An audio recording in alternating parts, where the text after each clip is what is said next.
ok? Querido, abra sua Bíblia comigo na carta de Tiago, no capítulo 2. Tiago, capítulo 2. Nós estamos refletindo nessa epístola, estudamos o capítulo 1 todo, e há 2 domingos nós meditamos nos 13 primeiros versículos, Tiago 2, de 1 a 13, tivemos uma interrupção no domingo passado por conta da celebração do Natal, mas nós temos o hábito de fazermos a exposição de um livro da Bíblia, né? Os assuntos vão surgindo e nós vamos tratando biblicamente daquilo que são os nossos desafios. Paulo, quando ele conclui o seu ministério, ou melhor, quando ele se encontra com os presbíteros em Éfeso, ele diz assim, olha, vocês não vão me ver mais, porque ele ia para outras viagens, e ele sabia que o tempo dele já estava terminando na terra. Ele fala assim, olha, eu não deixei de vos anunciar todo o desígnio de Deus. Ele chega a dizer lá em Atos 20, estou livre do sangue de vocês. Então isso nos mostra, irmãos, que o pregador ele não pode escolher o que ele vai falar. É o texto que precisa falar. O pastor Hernando Dias Lopes brinca que uma vez um aluno falou para ele assim, pastor, eu já tenho a mensagem toda pronta, o esboço está pronto, só falta o texto. Está faltando tudo, né? Porque a autoridade não é você, o seu pensamento, a sua ideia, a autoridade é o texto da Escritura. Não, pastor, está tudo, a mensagem está prontinha, maravilhosa, só falta o texto. Ele botou a mão na cabeça e falou, misericórdia, né? Então, quando nós fazemos a exposição de um livro da Bíblia, nós vamos ter que lidar com assuntos, às vezes, mais difíceis, né? E Tiago, os irmãos estão percebendo aí que ele vai tocando em feridas, assim, muito importantes. Ele vai lidar com a vida cristã na prática. Por exemplo, na última mensagem, nós vimos lá no versículo 1, meus irmãos, perdão, vocês não podem ter fé em nosso Senhor Jesus Cristo, o Senhor da glória, e ao mesmo tempo tratar as pessoas com parcialidade, né? Veja como é que ele está falando de coisa prática. Nós servimos, nós declaramos que nos sujeitamos ao senhorio de Jesus. Nós até dizemos que Ele é o Senhor da glória, como está lá no Salmo 24, quem é o Rei da glória? O Senhor dos exércitos, poderoso. Obrigado, meu irmão. Mas aí, na celebração, há uma distinção no tratamento daqueles que têm condições financeiras e econômicas melhor do que aqueles menos favorecidos. Tiago diz assim, como é que isso é possível, né?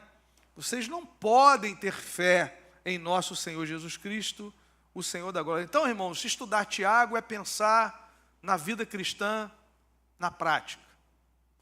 Como os antigos diziam, no chão da fábrica, né? É o evangelho na veia, no dia a dia, não na teoria. E nós vamos perceber hoje que ele vai continuar pensando nessa vida cristã que é autêntica. Nessa mensagem específica, nós vamos pensar sobre a justificação pela fé em Cristo, que é o coração da nossa fé, como é que Deus nos recebe, e aqui é um drama, é o drama das Escrituras, Deus é santo, e o homem se rebelou contra ele, o homem é pecador. Como é que esse Deus santo convive com gente pecadora sem matar, sem fulminar? Esse é o drama das Escrituras. A resposta está na cruz. Deus se fez homem, viveu entre nós perfeitamente, resistiu ao pecado, venceu o mal, venceu a morte, ressuscitou ao 3º dia, para que todo que nele crê não pereça, mas tenha vida eterna. Um sacrifício foi necessário. Então Tiago aqui está falando dessa justificação pela fé, como Paulo também fala, só que Tiago vai dizer o seguinte, qual é a relação dessa fé com as obras? Com as atitudes, com o testemunho, o desdobramento do Evangelho. Então é sobre isso que nós vamos pensar nessa manhã, do versículo 14 ao 26. Meus irmãos, qual é o proveito se alguém disser que tem fé, mas não tiver obras? Será que essa fé pode salvá-lo? Se um irmão ou uma irmã estiverem com falta de roupa e necessitando de alimento diário, e um de vocês lhes disser, vão em paz, tratem de se aquecer e de se alimentar bem, mas não lhes dão o necessário para o corpo, qual é o proveito disso? Assim também a fé, se não tiver obras, por si só está morta. Mas alguém dirá, você tem fé, eu tenho obras. Mostre-me essa sua fé sem as obras, e eu com as obras lhe mostrarei a minha fé. Você crê que Deus é um só? Faz muito bem. Até os demônios creem e tremem. Seu tolo, você quer ter certeza de que a fé sem as obras é inútil? Por acaso não foi pelas obras que Abraão, nosso pai, foi justificado quando ofereceu seu filho Isaque sobre o altar? Você percebe que a fé operava juntamente com as suas obras, e que foi pelas obras que a fé se consumou. E se cumpriu a escritura que diz, Abraão creu em Deus, e isso lhe foi atribuído para a justiça. E ele foi chamado amigo de Deus. Assim, vocês percebem que uma pessoa é justificada pelas obras e não somente pela fé. De igual modo, será que não foi também pelas obras que a prostituta Raabe foi justificada quando acolheu os emissários e os fez partir por outro caminho? Porque assim como o corpo sem espírito é morto, assim também a fé sem obras é morta. Vamos orar, queridos? Senhor, nós pedimos que por graça o Senhor fale ao nosso coração, à nossa mente, e nós pedimos, ó Pai, que a fé em Jesus, que o Senhor fez brotar no nosso coração, seja evidenciada por um testemunho que glorifique o Teu nome, Senhor. É a nossa oração em nome de Jesus. Amém. Glória a Deus. Meus irmãos, no coração aqui dessa passagem está a seguinte questão: se a justificação é pela fé, ou seja, se Deus declara o pecador justo aos seus olhos, aceitável aos seus olhos, quando ele crê no sacrifício de Jesus, qual é então o papel das obras, né? Qual é o papel das obras na nossa salvação? Será que Paulo e Tiago entraram numa rota de colisão? Algumas pessoas na história, alguns teólogos na história acharam isso, né? Que Paulo e Tiago estavam meio que numa visão antagônica. Porque se você ler, por exemplo, a Epístola aos Romanos, meus irmãos, nós vamos ver ali que o tema daquela carta, a doutrina principal daquela carta, é a justificação pela fé em Cristo. Paulo começa lá no capítulo 1, dizendo que os gentios que não têm lei são pecadores diante do Senhor, porque eles têm o testemunho da natureza, da criação. Depois ele vai dizer no capítulo 2 que os judeus que têm a lei também são culpáveis, porque tentaram se auto-justificar na sua força, na sua religiosidade. E aí no capítulo 3, Paulo diz assim, para ficar bom para todo mundo, todos pecaram, estão destituídos da glória de Deus. Gentio que não tem lei, judeu que tem a lei, todos pecaram, mas depois ele diz, mas sendo justificados gratuitamente pela graça no sangue de Jesus. E aí Paulo vai desenvolver esse tema em toda a Epístola aos Romanos. No capítulo 4 ele fala de Abraão, e ele fala de Davi, Romanos 4. Os dois creram, os dois foram justificados porque creram no Senhor. E Tiago chega a citar isso daqui. Se cumpriu a Escritura, verso 23, Abraão creu em Deus e isso lhe foi imputado para a justiça. Ele não está negando a justificação pela fé. E Paulo, no capítulo 5 de Romanos, talvez o mais conhecido nosso, ele vai abrir o capítulo 5, ele termina falando de Abraão, No capítulo 4 ele diz assim, olha, isso não é somente por causa dele, mas também por nós que cremos no Senhor, que nos justificou na sua ressurreição. Aí o 5 ele diz, justificados, pois, mediante a fé, temos paz com Deus por meio de nosso Senhor Jesus Cristo. Amém? O justo viverá pela fé. Está lá em Abacuque, isso está no Novo Testamento, em Hebreus, em Romanos, porque é o coração da fé cristã.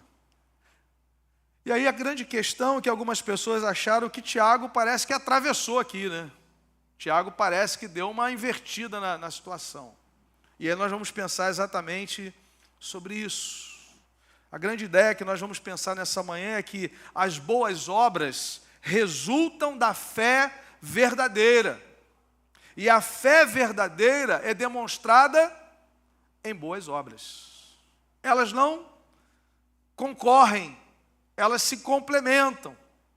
Um está falando da nossa fé manifestada diante de Deus. Aliás, a grande pergunta que nós precisamos fazer é, para que nós tivéssemos fé em Deus, fé no sacrifício de Jesus, isso dependeu de nós ou isso dependeu de Deus? Como é que nós chegamos à fé? A fé vem pelo ouvir, a fé é externa.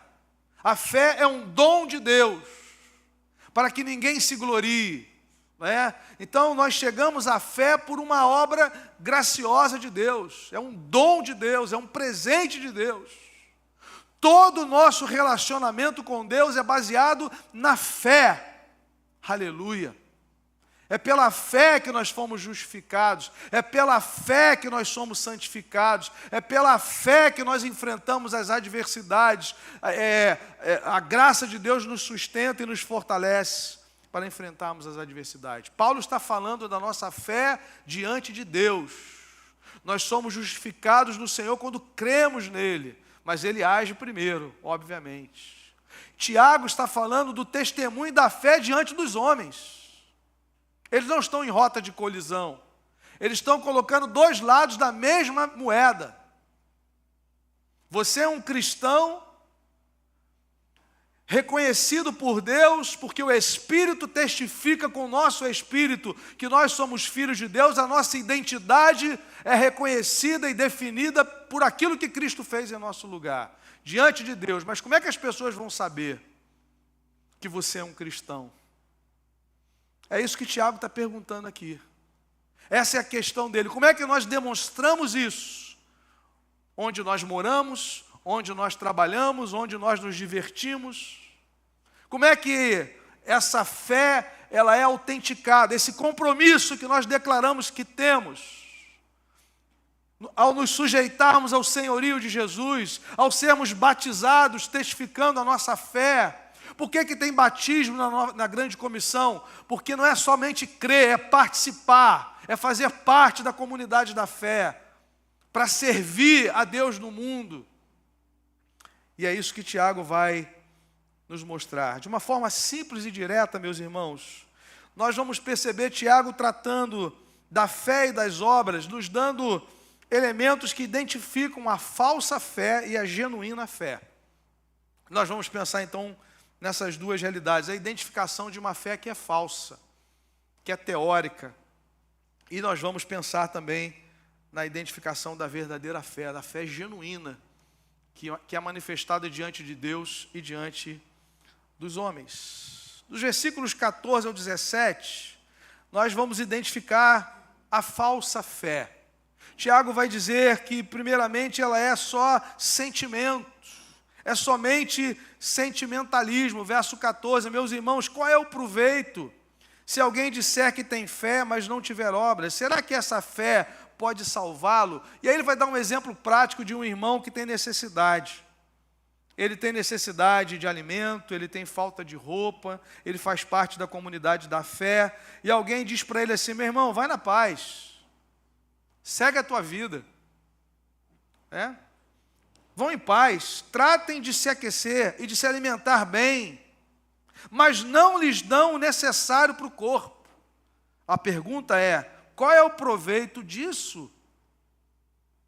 Assim também a fé, se não tiver obras, por si só está morta. Qual é a obra aqui? É suprir a necessidade do irmão. E você tem condição de fazer isso. Deus, por graça, tem provido na sua vida. Deus, por graça, tem provido a igreja para poder servir e abençoar, mas aí você tem uma fé que é só sentimento. Meu irmão, como eu fico consternado com o seu problema, mas não faz nada. Não demonstra o amor. E, na verdade, os apóstolos eles vão fazer isso várias vezes. João vai falar isso. Como é que eu posso amar a Deus que eu ainda não vejo, se eu não cuido do meu irmão que está cultuando comigo todo domingo? Ele está do meu lado toda semana. Eu tenho provisão. Ele está precisando de um remédio, de um colírio, de um óculos.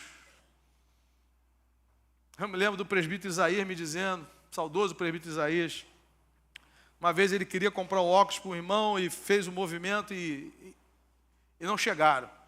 Não chegaram junto. Aí o irmão faleceu. Aí apareceu uma coroa de flores, rápida. Ele falou assim, irmãos, era melhor dar os óculos do que a coroa. Teria mais serventia para o irmão os óculos. Agora, só resta a coroa. Às vezes a gente não dá os óculos, tem que dar a coroa de flor. Às vezes é um menino aqui da comunidade que só precisa de alguém para dar um empurrãozinho para ele. Juntar 5 famílias e falar assim, nós vamos bancar a sua escola. Você quer estudar, a gente sabe que onde você está não tem condição nenhuma. É coisa simples. Que 6 famílias resolvem o problema. E às vezes nós ficamos pensando nas grandes questões e Tiago está pensando naquilo que é prático. É o irmão que está do meu lado, que quando vamos louvar, ele está do meu lado mesmo, levanta as mãos junto, louva ao Senhor junto, a gente sai para almoçar e não tem o que comer. Talvez ele esteja enfrentando uma adversidade, eu já lidei com muitas dessas aqui. E você também, né? E nós precisamos então perceber exatamente o que a palavra está nos ensinando, que o Evangelho é prático.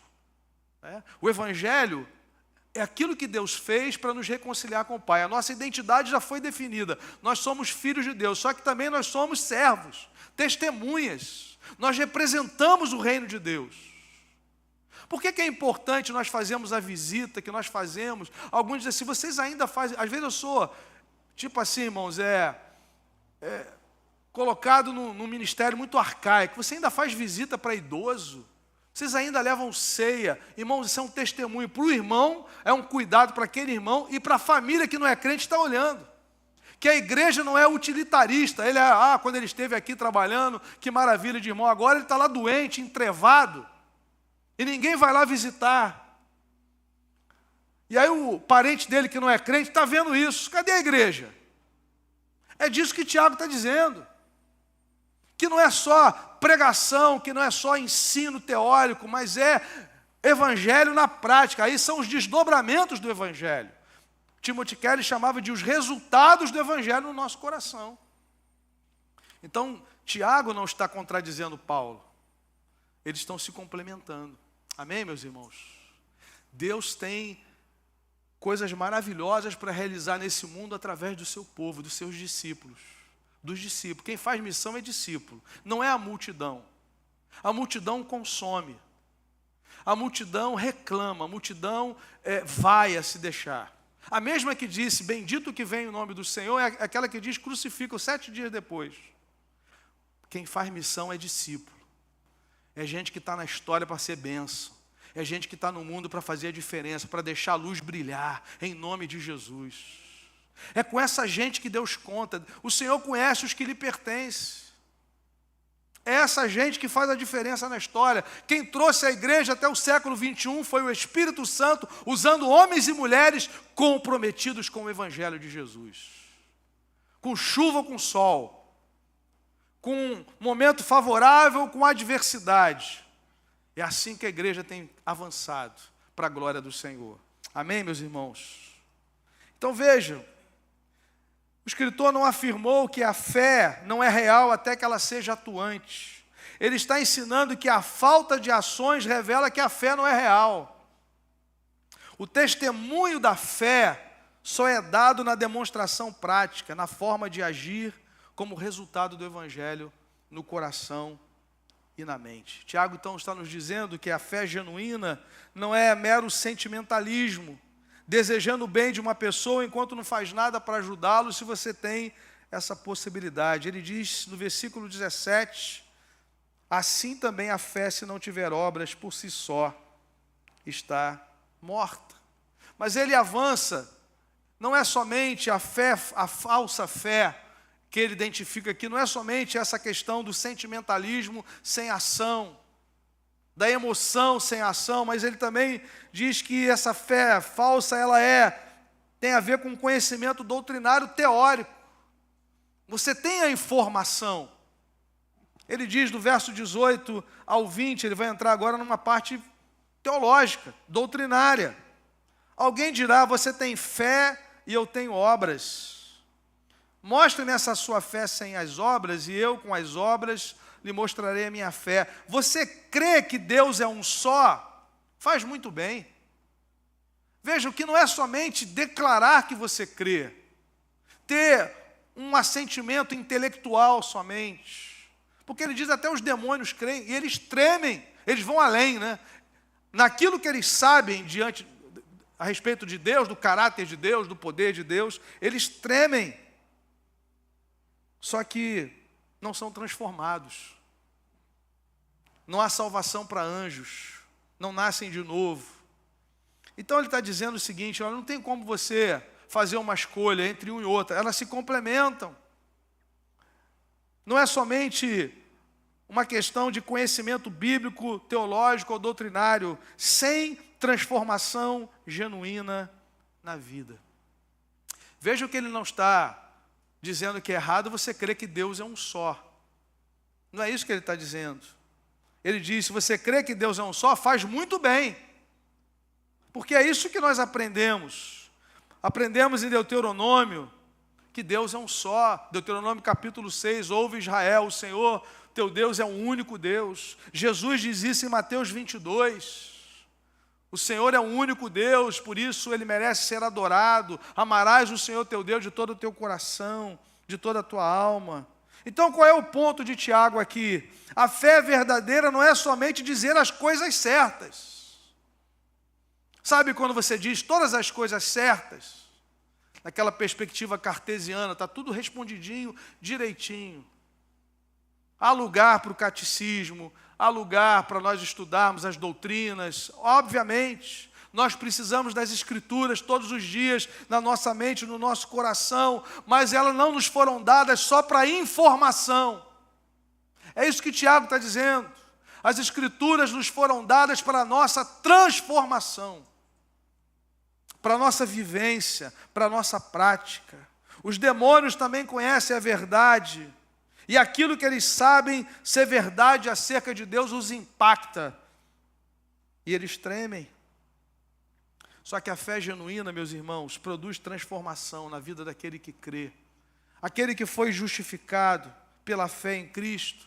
A Bíblia vai dizer que ele está sendo transformado de glória em glória, para ser mais parecido com Jesus. O alvo de Deus sempre foi que ele tivesse na história pessoas mais parecidas com Ele mesmo. Por isso nós fomos criados à imagem e semelhança de Deus. Deus queria que a sua glória se espalhasse, que Ele fosse representado, imagem e semelhança, representação da sua imagem. Só que essa imagem foi arranhada, rompida, quebrada, lá no Éden. Mas em Cristo nós somos restaurados, a imagem de Deus é restaurada. Ela será plenamente na glorificação quando Ele vier, mas ela já foi restaurada. Nós somos discípulos de Jesus, somos o sal da terra, somos a luz do mundo. E Paulo vai dizer que nós somos transformados de glória em glória, como que olhando para um espelho, segundo os Coríntios 3,18, olhando para aquela imagem, nós somos transformados naquela imagem. À medida que você adora, você é transformado na imagem de quem você adora. Por isso que o salmista diz no Salmo 115 que aqueles que adoram ídolos, que têm boca mas não falam, que têm olhos mas não veem, que as suas mãos não apalpam, que os seus narizes não cheiram, ele diz assim, tornem-se semelhantes a eles os que os fazem e os adoram. Quem adora um Deus morto vai ser morto igual o Deus a quem adora. Essa é a ideia do texto. E 2 Coríntios 3,18 é o contrário. À medida que você contempla o Senhor, à medida que você é transformado por Ele, você vai se parecendo mais com Jesus. O alvo de Deus é que nós, seus discípulos, sejamos mais parecidos com Jesus no nosso dia a dia. Amém? Aonde o Senhor nos enviar e onde Ele nos colocar, para a glória de Deus. Após identificar a falsa fé, meus irmãos, Tiago vai apresentar 2 exemplos de fé genuína, que se manifestaram em ação prática de obediência pela fé em Deus. Do versículo 21 ao 26, ele vai lançar mão de 2 personagens bíblicos, de 2 testemunhas do que a justificação pela fé produz no nosso dia a dia, como testemunho de fé. Primeiro exemplo, Abraão. Percebam, ele diz aí, a partir do versículo 21. No 20 ele diz, seu tolo, você quer ter certeza de que a fé sem as obras é inútil? Aí ele vai dar 2 exemplos agora. Primeiro deles, verso 21. Por acaso não foi pelas obras que Abraão, nosso pai, foi justificado quando ofereceu seu filho Isaque sobre o altar? Você percebe que a fé, olha o ponto importante aqui, que a fé operava juntamente com as suas obras, e que foi pelas obras que a fé se consumou. Abraão creu em Deus, foi justificado. Aí Deus agora pede o seu filho, uma prova de fé. O que adiantava Abraão dizer assim, eu creio, mas não obedecia a Deus? A obediência por fé é o resultado de que essa fé, é a constatação que essa fé é genuína. Como é que nós evidenciamos a nossa fé? Testemunhando, servindo, contribuindo, orando, buscando ao Senhor, anunciando a Cristo. Essas ações que são resultado do Evangelho evidenciam que essa fé é genuína. Olha que Deus pede Isaque, Abraão é posto em xeque. A fé de Abraão é posta em xeque, mas ele obedece. Mas no capítulo 15 de Gênesis, se você abrir Gênesis capítulo 15, o texto vai dizer que Deus conversa com Abraão, e lá no capítulo 15 nós temos essa frase que Tiago usa aí. Eu quero convidar você a abrir comigo Gênesis capítulo 15.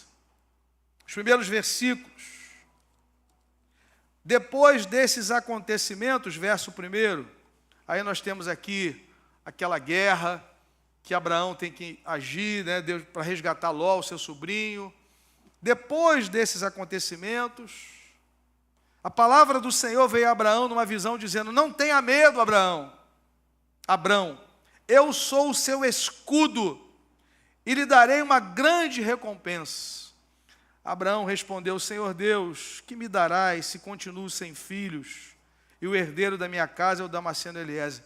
Irmãos, a fé genuína pode nos levar a fazer perguntas assim com o Senhor. Deus não fica triste, não. Abraão é o pai da fé, ele está dizendo, Senhor, o Senhor está dizendo que o Senhor disse lá no capítulo 12, quando me chamou, que a minha descendência será grande, mas a minha esposa é estéril. E agora Deus está dizendo para ele, Abraão, não tenha medo, eu sou o seu escudo, lhe darei uma grande recompensa. Abraão falou, Senhor, já que a gente está entre amigos aqui, se eu olhar para a minha casa, o máximo que eu tenho é um servo, é um criado, lá de Damasco, Eliezer. Ele que vai ser o herdeiro, Abraão continuou, verso 3, tu não me deste descendência, e um servo nascido na minha casa será o meu herdeiro. E eis que a palavra do Senhor veio a ele dizendo, esse não será o seu herdeiro. Deus é bom que não precisa nem desenhar, Não tem dúvida. Abraão está dizendo, olha, eu não tenho filho, tem esse servo aqui, acho que vai ser ele mesmo. Deus fala assim, não vai ser esse, pelo contrário, aquele que será gerado por você, esse será o seu herdeiro. Amém, Renatinho? Aleluia. Então o Senhor levou-o para fora e disse, olhe para os céus, louvado seja o nome do Senhor, conte as estrelas, se puder contá-las, e lhe disse, assim será a sua posteridade. Olha o verso 6 agora, Abraão creu no Senhor, e isso lhe foi atribuído para justiça. Bendito seja o nome do Senhor. Ele creu, ele foi justificado. Só que agora, irmãos, Tiago está falando de um outro evento na vida de Abraão, em que nós não tínhamos como, e ninguém na história poderia medir essa fé aqui. Só Deus. Essa fé aqui, que fez o texto bíblico dizer que ele foi justificado, foi porque Deus viu essa fé.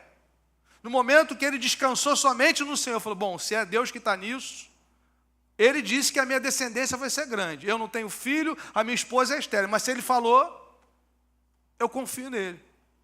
Só que aí o tempo vai passando e Abraão é como eu e você. É humano, é limitado. Aí ele entra nessa crise aqui do capítulo 15. Senhor, o tempo está passando e a promessa nada. O máximo que eu tenho aqui é o meu servo. Pode ser por ele? Deus falou assim, não, não é por ele não. Vai ser daqui do jeito que eu falei. Na sua vida, meu irmão, vai ser do jeito que Deus falou.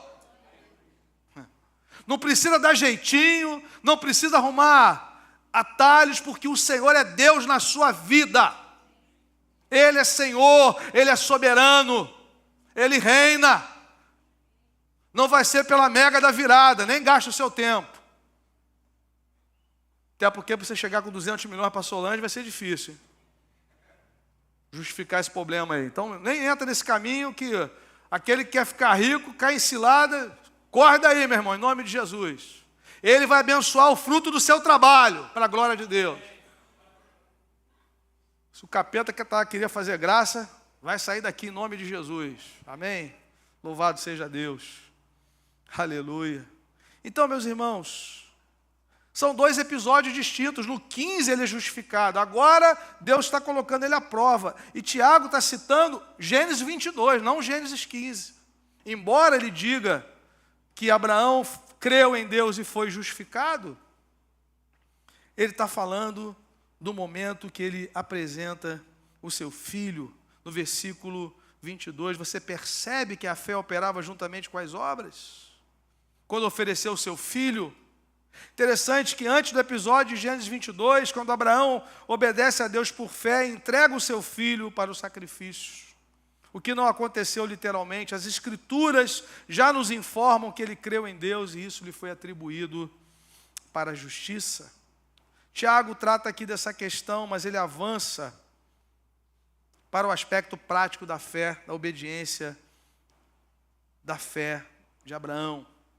E eu quero citar aqui um comentário de Timothy Kelly, Sam Albert, no comentário sobre Tiago, da editora Vida Nova, sobre essa passagem. A disposição de Abraão em obedecer a Deus provou que ele realmente confiava em Deus. Sua fé verdadeira, salvífica ou que produz justiça, foi vista em sua obediência. O tipo de fé que havia sido creditado a Abraão anos antes, em Gênesis 15, agora produziu esse ato incrível de obediência em Gênesis 22. O tipo de ato que apenas um homem de fé realizaria. O que Tiago está dizendo é exatamente isso. Como é que agora a gente sabe que Abraão crê em Deus? Porque quando Deus pediu o seu bem mais precioso, ele entregou, por obediência. E aqui nós temos uma figura linda do Evangelho. Deus poupou o filho de Abraão, mas Deus não poupou o seu próprio filho, antes o entregou por nós. Porventura não nos dará graciosamente com ele todas as coisas? Deus não poupou Jesus para nos libertar da condenação eterna. Ele sangrou em nosso lugar naquela cruz para nos comprar para si. Louvado seja o nome do Senhor. Ele é o verdadeiro Abraão. Bendito seja o nome de Jesus. Santo é o seu nome. Naquele capítulo 15, meus irmãos, nós lemos até o versículo 6, se você continuar a ler do versículo 7 em diante, ali Deus faz uma aliança com Abraão. Os animais eram partidos ao meio, era assim que se fazia aliança naquela antiga cultura. E Deus passa no meio daqueles animais com fogo, para dizer que a aliança depende somente dele. Abraão adormeceu, inclusive, Abraão ficou prostrado. para que eu e você fôssemos salvos, Deus firmou uma aliança no sangue de Jesus. Ele sabia que nós não daríamos conta, não de obras para que ninguém se glorie. Abraão, se não tem fé em Deus, ele não ofereceria o seu filho. Na verdade, nem filho ele teria. Sem fé, nós não contribuiríamos, porque algumas pessoas pensam assim, pastor, se com 100% está difícil, imagina com 90%. Não tem fé de que Deus provê na sua vida. Deus disse na história, quando Ele estabeleceu a história, que você vai trabalhar 6 dias e o 7º Ele vai bancar você sem você trabalhar. O 7º é bônus. Era assim até no maná, né? Na sexta-feira era um único dia que você podia colher para 2 dias. Na segunda não, na terça não, na quarta não, na quinta não. Quem ficava assim, será que Deus amanhã vai mandar de novo? Vou pegar 2 porções na terça para garantir o lanche da quarta. Cheirava mal, o bicho vinha e matava. Acabava com aquela comida. Na sexta era permitido, porque no sábado era o dia de descansar, de adorar. O sábado não era somente o dia de não fazer nenhuma atividade, é o dia da adoração, de você entender que quem cuida de você é o Senhor. Aí você vê hoje na nossa sociedade, querendo mudar essa questão de dias de trabalho, tudo isso é uma afronta aos 10 mandamentos. É uma desconfiança de que Deus cuida de mim, mesmo num dia que eu não trabalho. Você está aqui hoje. Amanhã tem boleto na sua empresa, Deus cuida de você. Você está aqui dizendo, Senhor, eu confio no Senhor. Eu estou dando as primícias. O primeiro dia da semana, eu estou aqui declarando que há um Senhor na minha vida. E a minha aliança com Ele é renovada. Louvado seja Deus. Aleluia, isso é fé. Para muitos é loucura. O que nos dias de hoje, com tanto desafio, você vai estar aqui na igreja no primeiro dia da semana? Você podia estar trabalhando mais, produzindo mais. Aos amados Ele dá enquanto dorme. Descansa no Senhor e espera nele. Amém? Ele cuida de nós, Ele cuida de você. E aí tem um segundo exemplo, irmãos. Improvável. Raabe. Como a Escritura é linda e maravilhosa. Como o Evangelho de Jesus, meus irmãos, desmonta toda a lógica do mérito, das pessoas que nós achamos que são dignas. Aqui, Tiago vai lançar mão de um testemunho de uma ex-prostituta de Jericó. O que essa mulher está fazendo aqui? Aliás, o que eu estou fazendo aqui, se não fosse a graça salvadora de Jesus? Essa mulher estava na rota da destruição, porque Deus falou assim, eu vou dar para você, Abraão, uma grande descendência e uma terra que era possuída por povos idólatras, povos que matavam os seus adversários, que eram cruéis com crianças, mulheres grávidas. Deus falou assim, eu vou varrer essa iniquidade, vou estabelecer o meu povo para que o meu reino seja visto no entorno. Em ti serão benditas todas as famílias da terra. E Raabe nasceu justamente nesse povo que estava para ser destruído. E aí, meus irmãos, a palavra de Deus vai nos dar o testemunho dessa mulher. Versículo de número 24, ele conclui a respeito de Abraão, dizendo, assim vocês percebem que uma pessoa é justificada pelas obras, não somente pela fé, ou seja, o testemunho dela é dado na sociedade, diante dos homens, porque ela creu em Deus. É o resultado da fé. Aí ele vai concluir o capítulo dizendo assim, de igual modo, é o segundo exemplo de uma fé genuína. Será que não foi também pelas obras que a prostituta Raabe foi justificada? Quando, irmãos? Quando acolheu os emissários e os fez partir por outro caminho. Porque assim como o corpo sem espírito é morto, assim também a fé sem obras é morta. O segundo exemplo que ele vai usar aqui é o de Raabe. Ela arriscou tudo quando acolheu os espias em sua casa, a fim de se aliar ao Deus de Israel, ao seu povo e ao seu reino. Ela arriscou tudo. Aliás, pessoas foram lá, procurar os espias. Tiveram uma informação e ela acolheu os espias. Ela os escondeu na sua casa. E depois ela os fez, orientou o caminho de volta.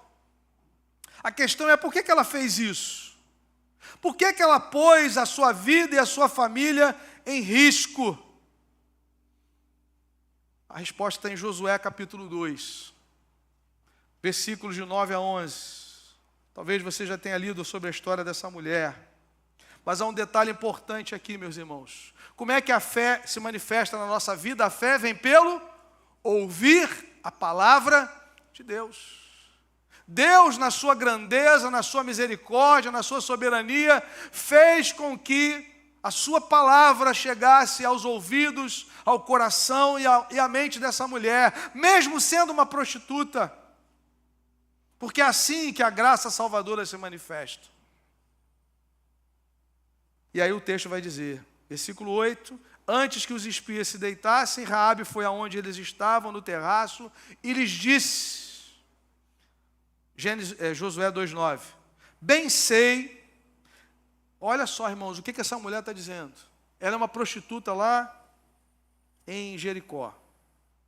Bem sei que o Senhor deu esta terra a vocês, e que o pavor que vocês estão causando caiu sobre nós, e que todos os moradores da terra estão se derretendo de medo, porque ouvimos, aleluia, ouvimos que o Senhor secou as águas do Mar Vermelho diante de vocês quando saíram do Egito. Também ouvimos o que vocês fizeram com os 2 reis dos amorreus, Seom e Og, que estavam do outro lado do Jordão, os quais vocês destruíram. Quando ouvimos isso, o nosso coração se derreteu. Todos ficamos desanimados por causa da presença de vocês, porque o Senhor, o Deus de vocês, é Deus em cima nos céus e embaixo na terra. Aleluia! Quem é que colocou essas palavras na boca dessa mulher? Senão a mão da providência, a mão divina, colocando fé, infundindo fé por graça na mente e no coração dessa mulher. E agora Tiago está dizendo, porque ela creu, ela acolheu os espias que foram ali espiar a terra que Josué enviou. Ela se alia à missão de Deus, ela se alia ao povo de Deus, ela se une ao reino de Deus, porque ela creu. E ela está lá na genealogia de Jesus. Amém, meus irmãos? Porque é assim que a graça de Deus faz. Quem diria que nós estaríamos aqui no reino de Deus? Quem diria que nós estaríamos orando por pessoas que estão se perdendo? Quem diria que nós iríamos ofertar para que a igreja pudesse manter as suas parcerias missionárias? Quem diria? Olha para a sua história. Olha para quem, olhemos para quem nós éramos antes da graça se manifestar. As nossas preocupações não eram em relação à salvação de vidas, em relação à expansão do reino de Deus. Não era se Deus estaria feliz com as nossas atitudes, com as nossas decisões, se o nosso corpo agora é templo do Espírito Santo, se nós queremos viver para a glória de Deus. Não era. A prova é que essa mulher era uma prostituta, mas a graça de Deus se manifestou na sua vida. E agora, Tiago está dizendo que a sua fé foi manifestada. E é interessante, meus irmãos, nós estamos caminhando já para a conclusão, que os espias disseram para ela o seguinte, olha só, quando nós voltarmos aqui, quando a missão se consumar, e essa cidade vai ser tomada, não tem jeito, Deus falou e não tem jeito. Se você colocar um fio vermelho aí na sua janela, nós vamos entender que você acatou a nossa palavra. Qual foi a palavra que eles deram? Fiquem aí todos aí dentro de casa, porque vai ser destruído tudo, mas a sua casa vai ser preservada, por causa desse fio vermelho. Amém, meus irmãos? É o fio vermelho, é o sangue do Cordeiro que guarda a sua casa, que guarda a sua alma, que guarda a sua vida. E aí, eles disseram para ela, versículo 11, 17, os homens lhe disseram: estaremos desobrigados desse seu juramento que você nos fez jurar. Ela fez que eles jurassem que eles iriam guardar a família dela. Estaremos desobrigados desse seu juramento que você nos fez jurar, se quando entrarmos nessa terra, você não amarrar esse cordão de fio escarlate na janela por onde você nos fez descer. E se você não reunir em sua casa o seu pai, a sua mãe, os seus irmãos e toda a família de seu pai, quem sair para fora da porta da casa será responsável pelo que lhe acontecer. E nós seremos inocentes. Mas se alguém puser a mão em alguém que estiver com você dentro de casa, nós seremos responsáveis. E se você denunciar essa nossa missão, estaremos desobrigados do juramento que você nos fez jurar. E ela disse: que seja assim como vocês disseram. Então Raabe os despediu e eles se foram. Mas olha a última parte do versículo 21. Eles disseram para ela o seguinte: olha, quando a gente vier aqui, não disseram se vai ser semana que vem, mês que vem, ano que vem. Não falaram quando. Mas quando nós viermos aqui, você precisa colocar esse cordão escarlate na janela, vermelho. Que significa que você e a sua família acataram a nossa palavra. Eles viraram as costas. E o que ela fez, irmãos? Versículo 21, a última parte. Raabe os despediu e eles se foram, e ela amarrou o cordão de escarlate na janela. Na hora. Há pessoas que estão brincando com a sua salvação, deixando para o mês que vem. Não querem se refugiar no sangue do Cordeiro. Essa mulher entendeu o senso de urgência. Se a sua vida não está em Cristo, você está correndo um sério risco de perdição eterna. Ela fez na hora, colocou o cordão na hora. Talvez amanhã, semana que vem, eu vou acordar, vou pedir a Cremildo para fazer um bonitinho, né, com bordado, né, um fio de escarlate vermelho, para botar na janela aqui. Não, é agora. Ele pode voltar nessa manhã. Prepara-te, ó Israel, para te encontrares com o Senhor teu Deus. A sua vida está em Cristo, está debaixo desse sangue, está debaixo dessa aliança, ou você está achando que vai dar tempo depois que ele vier? Hoje é o dia da salvação, diz Paulo. Hoje é o dia da salvação. Esse é um tempo oportuno, esse é o dia da salvação. Não amanhã, não mês que vem, no ano que vem, é agora. A hora de você dedicar a sua vida a Cristo é agora. Para a glória do Senhor. Por que essa mulher faz isso? Porque Deus gerou fé no seu coração. Então, meus irmãos, pode dormir em paz. Tiago e Paulo estão de mão dada no céu. Mãos dadas, estão bem. Não brigaram. Teve gente que disse: não, a carta de Tiago não deveria nem ter entrado no cânon. Deveria sim. Com certeza. Toda a escritura é inspirada por Deus e útil para o ensino. Foi reconhecida pela comunidade cristã, porque eles não estão em rota de colisão.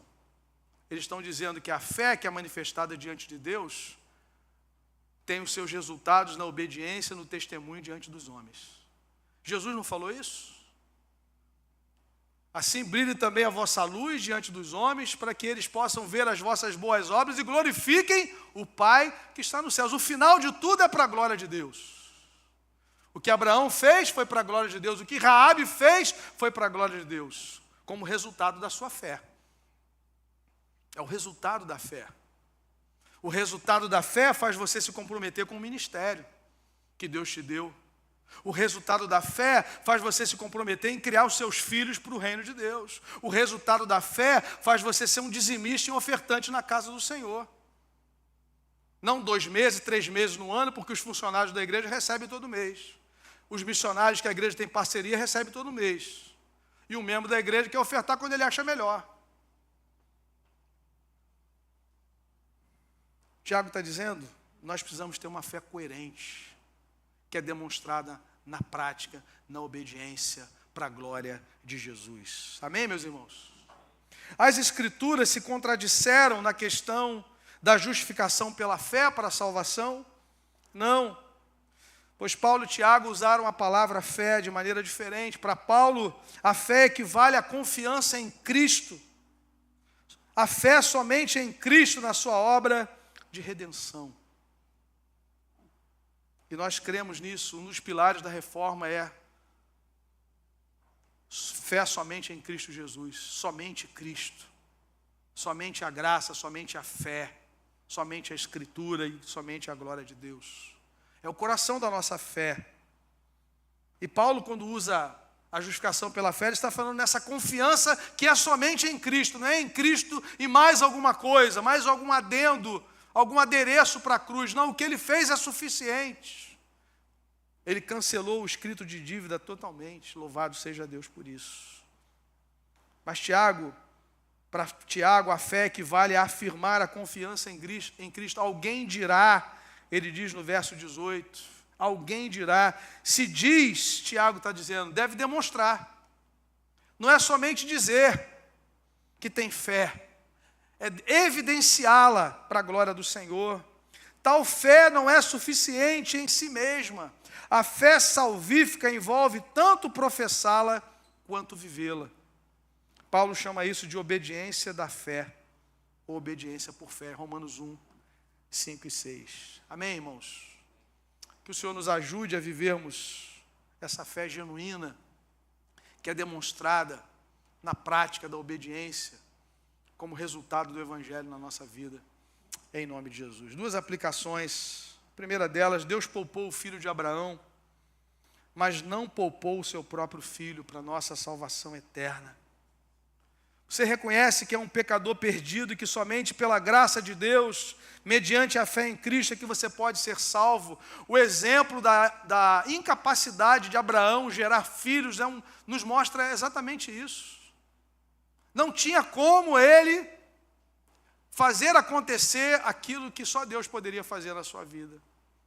Deus fala para ele, você vai ter uma grande descendência. Ele não tem filhos. Aliás, não há nenhuma indicação de que naquela altura da vida ele estivesse esperando. É diferente de Zacarias, né? O anjo fala para ele lá em Zacarias, no capítulo 1 de Lucas, Zacarias, a tua oração foi ouvida. Sua mulher vai dar luz a um filho. A ideia é de que eles oravam por isso. No caso de Abraão, nós não temos nenhuma indicação bíblica de que eles pediam isso ao Senhor. Aliás, a própria Sara, quando houve a promessa, ela riu, né? Às vezes eu falo, Sara riu. Tem gente que acha que eu estou falando o nome de alguma atriz americana, Sara riu. Não, Sara achou graça, riu-se, né? Ela achou graça, porque ela disse, eu já estou com a idade avançada, meu marido já... Não vai acontecer nada. Então, só Deus poderia fazer aquela promessa se cumprir. É assim na nossa salvação também, irmãos. Só Deus poderia fazer acontecer, enviando o seu Filho perfeito e amado. E só Deus pode fazer cumprir os propósitos que Ele tem na sua vida e na minha vida, realizando maravilhas, nos capacitando, nos dando sabedoria, inteligência, capacidade, nos abençoando. Por isso nós precisamos depender do Senhor. Há algo que nós devemos fazer, nos preparar, nos dedicar, mas há algo que só a sabedoria de Deus pode nos dar, e nós precisamos disso a cada dia, em nome de Jesus. Segunda aplicação, nós vamos orar, considerando o testemunho que você tem dado, de que é um cristão salvo por Jesus, as pessoas ao seu redor percebem que a sua fé é viva ou morta. Isso é algo que Tiago está perguntando aqui, nesse capítulo 2. Que tipo de testemunho nós estamos dando? Porque assim como o corpo sem espírito é morto, assim também a fé sem obras é morta. Vamos orar? Coloque a sua vida diante do Senhor.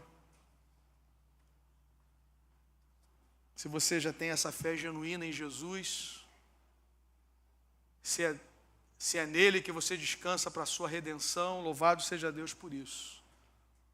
Deus declarou que todo aquele que crê em Jesus é justificado. Mas a questão é, como é que as pessoas lá de fora vão perceber que eu sou uma pessoa justificada por Jesus? Aí é o testemunho. aí é a obediência, aí é a entrega para sermos instrumentos do Senhor. Vamos ficar em pé, nós vamos orar e vamos cantar mais uma canção logo em seguida, em nome de Jesus. Feche seus olhos, meu irmão, por um instante, minha irmã. Talvez, enquanto você foi ouvindo a exposição da palavra do Senhor, pode ser que o Espírito Santo começou a colocar na sua mente, no seu coração, algumas maneiras práticas de você servir algumas pessoas. Seria maravilhoso se nós colocássemos em prática isso. Podemos dividir aquilo que o Senhor nos tem dado para abençoar vidas. Os dons e talentos que o Senhor nos deu, irmãos, não são para nós. Na verdade, a igreja é a única comunidade que não existe para si mesma. A igreja não é um clube. A igreja é uma comunidade de serviço, de adoração e de cuidado. A igreja é um lar que cuida, a igreja é uma missão, e a igreja é um lugar de treinamento, de capacitação, onde nós somos preparados para a missão lá fora. E nós precisamos então dizer ao Senhor: Senhor, eu quero ser esse instrumento nas tuas mãos, porque eu creio que Raabe pode se converter, eu creio que Sara pode dar à luz, porque o Deus que nós cremos é o Deus do impossível, mas Ele usa as nossas vidas, irmãos, para tocar pessoas, para abençoar vidas. Coloque-se diante do Senhor, em nome de Jesus. Senhor, nós somos gratos a Ti, porque um dia, como Raabe, nós ouvimos dizer que o Senhor abriu o mar vermelho, nós ouvimos que o Senhor secou as águas do Jordão, nós ouvimos que o Senhor enviou o Seu Filho amado, perfeito, santo, que se esvaziou da Sua glória, que se tornou um servo, obediente até a morte, morte de cruz, foi sepultado, mas ressuscitou ao terceiro dia, para nunca mais morrer. Ele disse: estive morto, mas eis que vivo pelos séculos dos séculos. E Ele nos comprou com o Seu sangue e nos constituiu no reino de sacerdotes, para a glória do Seu Deus e Pai. Nós pertencemos a um reino eterno, Senhor. Nós não somos daqui. Esse mundo tenta nos convencer de que nós somos daqui, que essas riquezas aqui são tudo que existem. Mas a nossa maior riqueza é conhecer a Cristo. A vida eterna é conhecer a Jesus e ser conhecido por Ele. É relacionamento com o Pai, restaurado pelo sangue do Cordeiro e confirmado pelo Espírito Santo. Obrigado, Senhor, porque nós fazemos parte da Tua igreja e nós queremos Te servir na história, até que Ele venha, e estaremos para sempre com o Senhor. Usa, Pai, o Teu povo, para a glória do Teu nome. E se há alguém nesse lugar que ainda não recebeu o sangue que lava de todo pecado, como aquela mulher que creu, Senhor, e colocou aquele fio vermelho naquela janela, dizendo: eu me submeto ao sangue, eu me submeto ao Deus Todo-Poderoso, eu creio que só Ele pode me salvar. A destruição vai tomar tudo aqui do meu entorno, mas eu serei preservada pela fé no Senhor. Bendito é o Teu nome, Jesus. Obrigado, porque nós cremos e declaramos que Jesus Cristo é o Senhor, para a glória de Deus o Pai. Amém, Jesus.